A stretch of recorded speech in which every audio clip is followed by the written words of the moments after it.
Bon, et ben bonjour à tous. Aujourd'hui, comme ça fait longtemps qu'on n'a pas fait de petite vidéo, un petit tuto en fait d'ancrage, de dessin.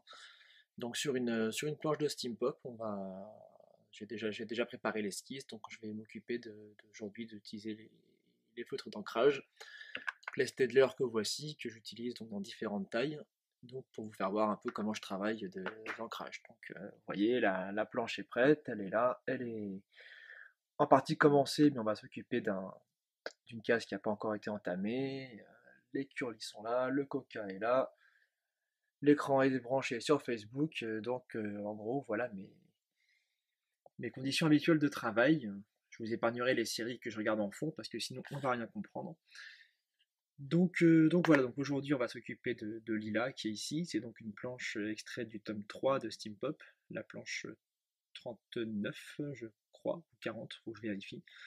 Donc voilà, donc les stylos que j'utilise, hein, donc les Staedtler Pigment Liner de taille 0,5, je ne sais pas si on les voit bien, 0,5 à 0,05. Donc en général, avec les deux que j'utilise le plus, qui sont donc les 0,3 et 0,01 qui sont là, et qui vont me servir aujourd'hui. Donc voilà, on va se mettre au boulot tranquillement, donc en commençant par les éléments les plus épais. Donc comme vous pouvez constater, en général, je fais des esquisses qui sont assez légères, je m'embête pas, si on peut dire ça, avec des croquis ou des crayonnés très très poussés, puisque finalement ça me pose pas de problème majeur de commencer comme ça en étant un petit peu freestyle. Voilà, donc je commence en priorité par les premiers plans, donc qui ont besoin d'être les plus épais. Comme je travaille pas à la plume, il faut que je simule les changements d'épaisseur qu'on a assez typiquement quand on travaille avec ce qu'on appelle les pleins et les déliés, donc quand on appuie plus ou moins la plume selon les endroits, donc, et que je renforce certains reliefs pour que le trait soit un peu plus vivant, sinon c'est tout plat et c'est chiant. Donc voilà. Donc vous serez sûrement confronté à quelques blancs durant la vidéo, vu que j'ai la fâcheuse tendance à partir dans mes pensées pendant que je travaille.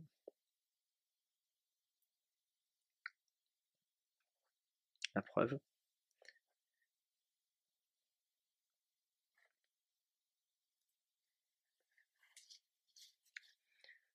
Donc, je fais pas souvent des vidéos, donc j'essaie de rester à peu près centré avec le papier, mais comme d'ordinaire, je suis plutôt du genre à tourner ma feuille dans 36 sens différents. Il est possible que de temps en temps, ça fiche le camp. Donc voilà, ce qui est bien avec le pigment liner, c'est qu'on peut torturer un peu la plume. Donc si on appuie dessus comme, enfin la plume, la pointe, si on appuie dessus comme une brutasse, on peut l'appuyer plus fort et on peut également essayer de la jouer un peu fine et en diagonale pour obtenir des traits beaucoup plus fins. Bon, là tout de suite c'est plutôt épais, mais je vous assure que c'est faisable.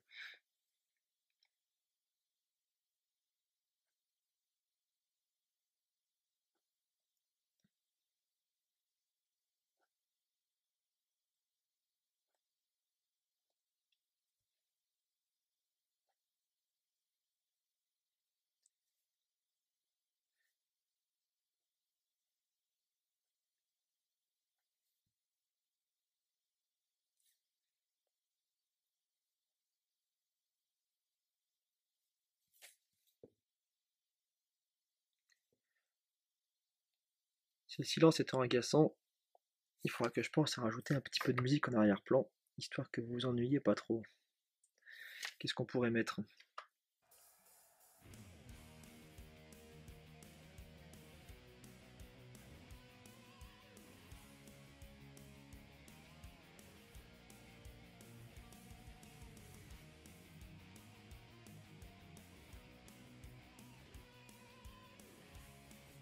Allez, je me suis perdu là, ça fait combien de temps? Je regarde pas mon écran en même temps, ça fait peut-être 10 minutes que vous voyez absolument rien à ce qui se passe. Donc je me recentre. Enfin, j'essaye. Voilà.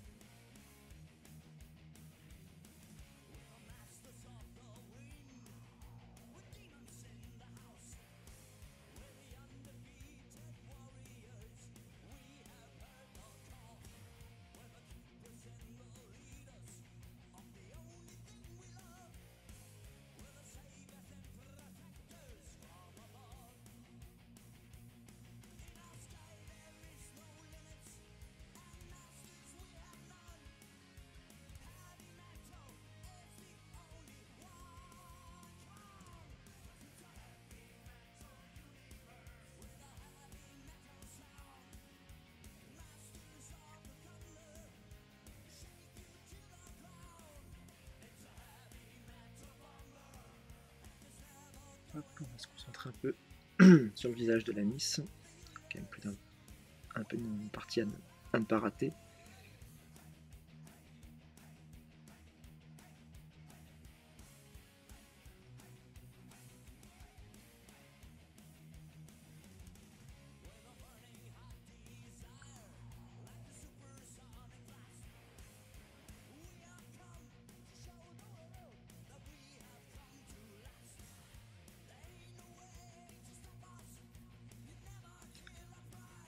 Vous voyez, la page, j'ai tendance à ancrer un peu dans tous les sens. Pour une raison assez simple, c'est que je suis un fichu de faire une courbe.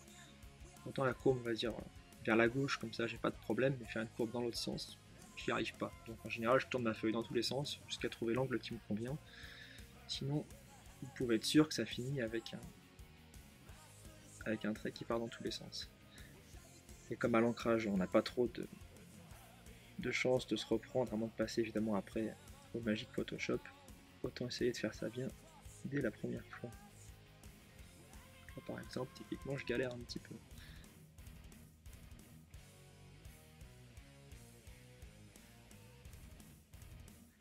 Voilà, pas obligé d'épaissir un peu le trait à droite à gauche pour donner du relief.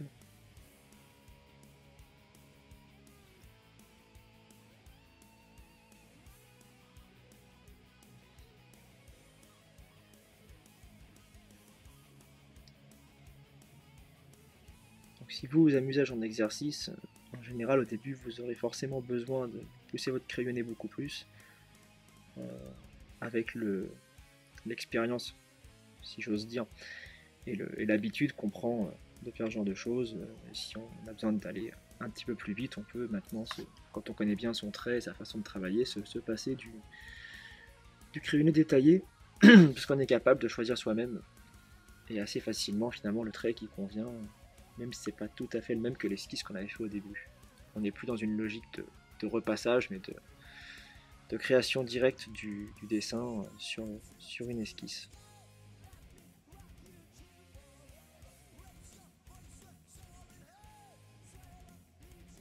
Est-ce qu'on voit ce que je fais? Hop là, et encore une fois, je suis descendu un peu trop vite. Et en plus, j'ai fait une boulette. Voilà, ça c'est fait. Donc, il faudra que j'oublie pas. Cette phrase n'est pas française, il ne faudra pas que j'oublie de corriger ça par la suite. Grâce donc, comme je parlais tout à l'heure, à cet intéressant outil qui est Photoshop.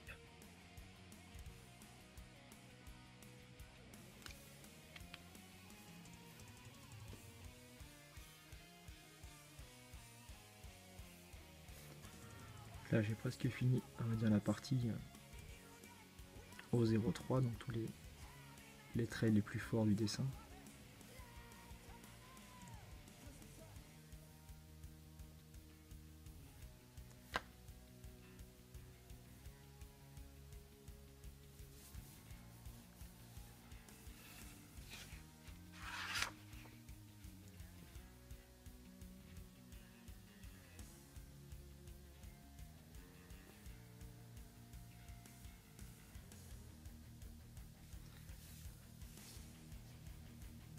Il nous reste à ajouter les petits gadgets qui sont là.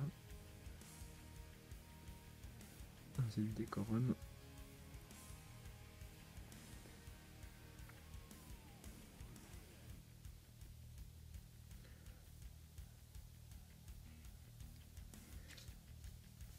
Voilà, on peut rajouter quelques petites zones de noir histoire de donner un petit peu de profondeur à certains endroits du dessin. Donc, dans ce que je fais moi en général, c'est assez restreint, mais bon, on sait très bien qu'il y a certains artistes qui sont bien plus doués que moi avec la gestion des ombres.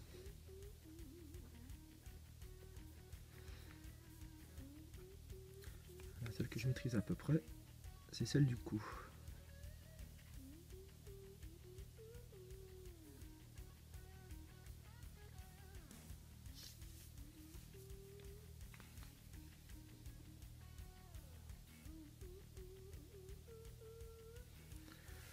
Donc voilà, étape 0,3, c'est terminé. On change pour du 0,1. Coucou, le voici, il est là. pour la partie un petit peu plus légère, on va dire, du trait. Donc, ce qui va être détail du visage notamment.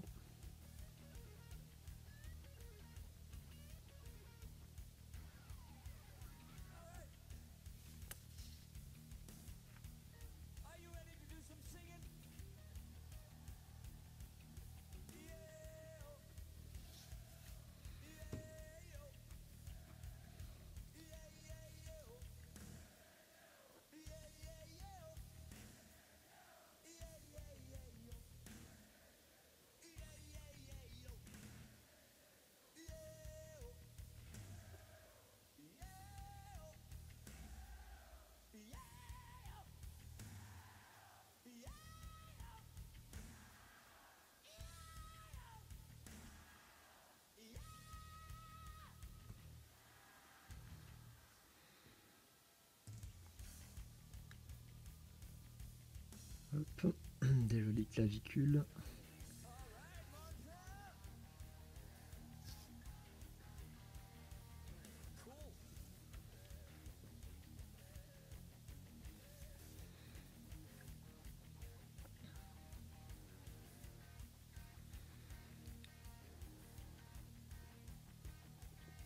Ensuite, c'est du trait, on va dire, de détail, histoire de donner un petit peu de profondeur et de détail à l'ensemble.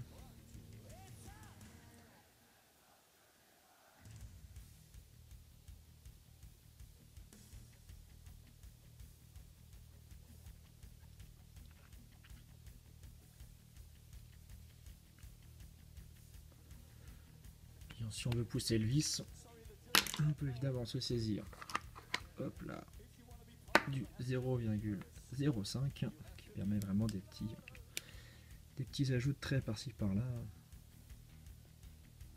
qui sont extrêmement fins mais toujours bienvenus.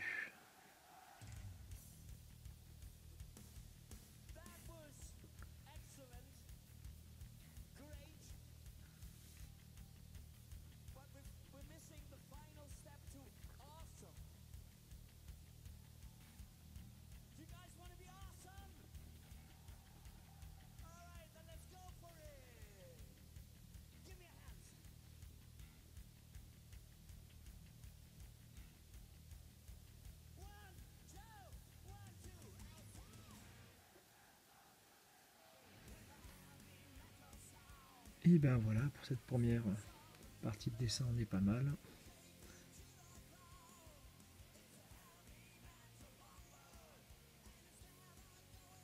On a une petite Lila combative en tenue, parée à foutre sur la tronche du méchant qui se trouve en face et que vous n'avez pas encore vu. Donc voilà, j'espère que ça vous a plu, que c'était un petit peu intéressant, et puis on se retrouve bientôt pour une autre vidéo, et n'oubliez pas Steampop 2 qui sort le 24 septembre et Steampop 3 le mars, je sais pas combien, mais en mars 2015, donc l'année prochaine. À bientôt.